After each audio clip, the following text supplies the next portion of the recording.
जय शिव गोरख। मुक्त होने का सरल रास्ता। प्यारे सज्जनों, मैं संत नरेश नाथ योगी आज आपको एक ऐसी जानकारी देने वाला हूँ। अगर आपने मेरे इस वक्तव्य पर थोड़ा भी ध्यान दिया तो आपके जीवन में एक बदलाव ज़रूर आ जाएगा। अतः आप मेरे इस सत्संग को बड़े ध्यान से सुनो। सज्जनों, मेरी वाणी से निकले शब्दों को आप बड़े गौर से सुनना।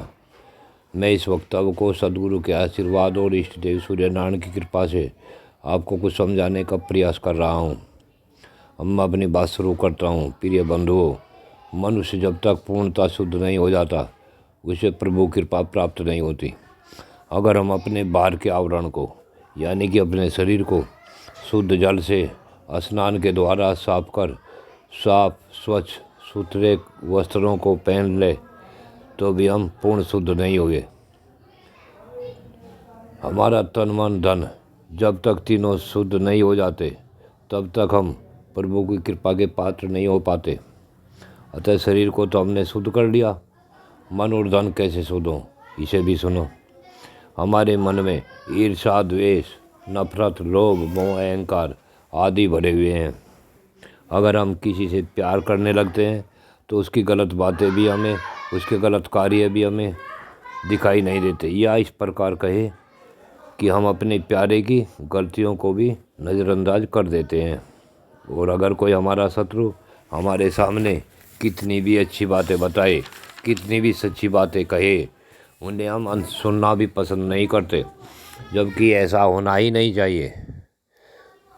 सज्जनों, हमें अपना मन शुद्ध करना है तो हमें प्यार और शत्रु का तागा त्याग कर सबके साथ एक जैसा व्यवहार करना चाहिए। हमें अपने प्यारे की गलतियों पर सख्त होना चाहिए और शत्रु की सच्ची बातों को बड़े ही प्यार से स्वीकार कर लेना चाहिए। काम, क्रोध, मद, लोभ, मोह, अहंकार ये विकार नहीं है, क्योंकि परमात्मा ने कोई भी चीज़ गलत नहीं बनाई। इन्हें तो समझने की ज़रूरत है। मन को साफ स्वच्छ रखने के लिए सत्य को जानने की सबसे पहले ज़रूरत है। इन विकारों पर फिर आगे बात करूँगा, समझाऊँगा इन विकारों की हमें क्या ज़रूरत पड़ती है और कहाँ ज़रूरत पड़ती है। अब तो मैं आपको मन से शुद्धिकरण की बातें बता रहा हूँ। समझो, मैं अब जिसके सामने हूँ वो मुझे कुछ कह रहा है, उससे पिछली बातों को छोड़कर अब होने वाली वार्ता को प्यार से सुनो, समझो और शत्रु मित्र न समझ सही और गलत का निर्णय करो तो आप साफ मन से ही स्पष्ट फैसला ले सकते हैं। मैं आपको हमेशा नहीं, केवल रोज़ाना दिन में एक बार ऐसा करने के लिए कह रहा हूँ। अगर आपने ऐसा करके देखा तो शत्रु मित्र को पीछे छोड़कर इस प्रकार कार्य करके देखो तो अगर जीवन न बदल जाए तब कहना। मैं एक कथा बताता हूँ। एक गांव में सभी चोर रहते थे। गांव के बाहर मंदिर था। एक बार मंदिर में एक साधु आ गया।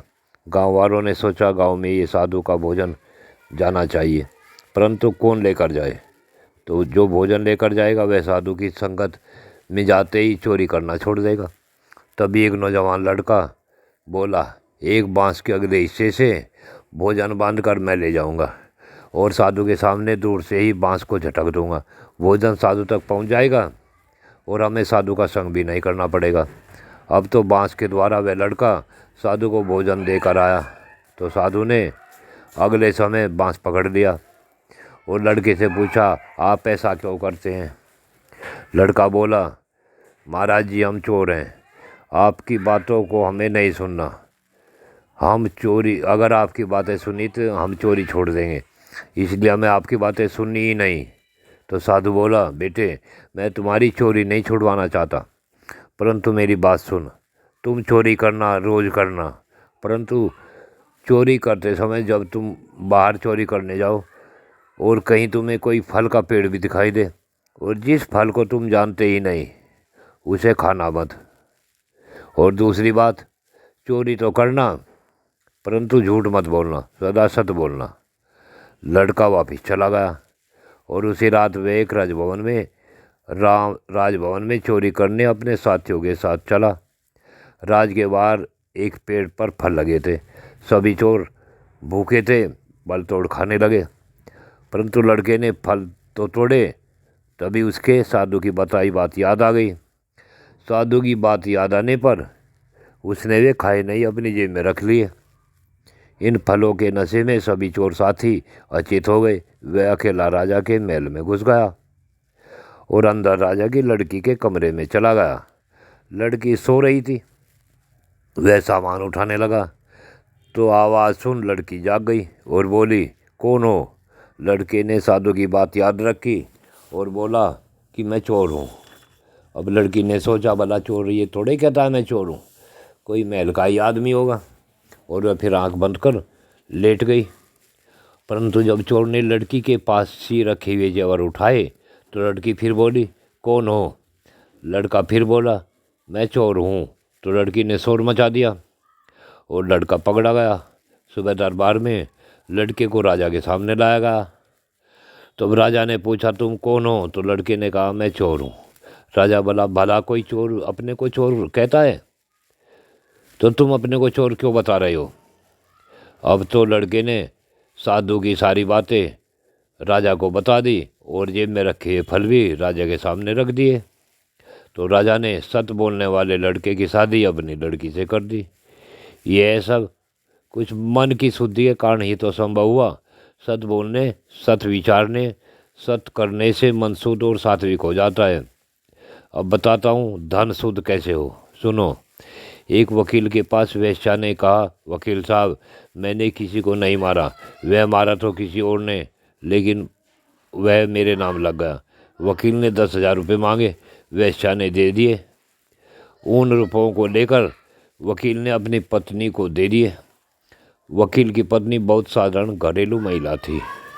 जब सुबह वकील साहब काम पर चल गए तो वकील की पत्नी उस वेश्या के दिए हुए रुपयों को लेकर बाजार गई। तो उसके उन रुपयों से उसके मन में तरह तरह की बातें आने लगी। उसने श्रृंगार का सारा सामान खरीद लिया और नई साड़ी, नए कपड़े खरीद कर वह घर आ गई।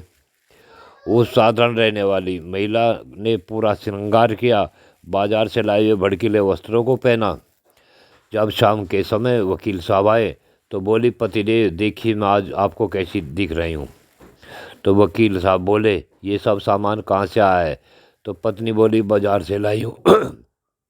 पतिदेव ने कहा, पैसे कहाँ से आए? उसने कहा, जो तुमने 10,000 रुपये दिए थे उन्हीं में से लेकर आई हूँ। और इतना सुनते ही पतिदेव का दिल तो हिल गया। सोचा, वैश्य का पैसा घर की साधारण नारी को अगर इतना बदल सकता है तो गलत प्रकार से कमाएगा आप धन घर का नाश कर देगा। मेरे मित्रों, सोचो, धन भी सत्य के द्वारा कमाया हुआ ही हमारे जीवन को सफल बना सकता है, तथा कमाया हुआ धन भी सात्विक हो, मन भी स्वच्छ और साफ सात्विक हो, शरीर के ऊपर पहने हुए वस्त्र भी सात्विक कमाई के हों, तो हम पूर्ण शुद्धता प्राप्त कर सकते हैं और तभी प्रभु की कृपा पाकर हम मुक्ति तक पहुंच सकते हैं। मित्रों, जीते जी अगर हमें मुक्त होना है तो अपने को साफ स्वच्छ शुद्ध तन मन धन संपूर्ण हमारा शुद्ध हो, तभी हमारी जीवन में सफलता प्राप्त होगी। मेरे सभी प्यारे मित्रों, यह वार्ता आपको कैसी लगी कमेंट कर ज़रूर बताएं, तथा जो मेरे चैनल पर नए हैं या जिस बंधु ने अभी तक चैनल सब्सक्राइब नहीं किया हो वो ज़रूर सब्सक्राइब कर बेल आइकन बटन दबाए, तथा जो नया है वह भी सब्सक्राइब कर बेल आइकन बटन दबाए और कमेंट कर बताएं कि यह जानकारी आपको कैसी लगी, जिससे कि आप आगे की वीडियो भी अच्छी प्रकार से पहले प्राप्त कर सकें। जय शिव गोरक्ष।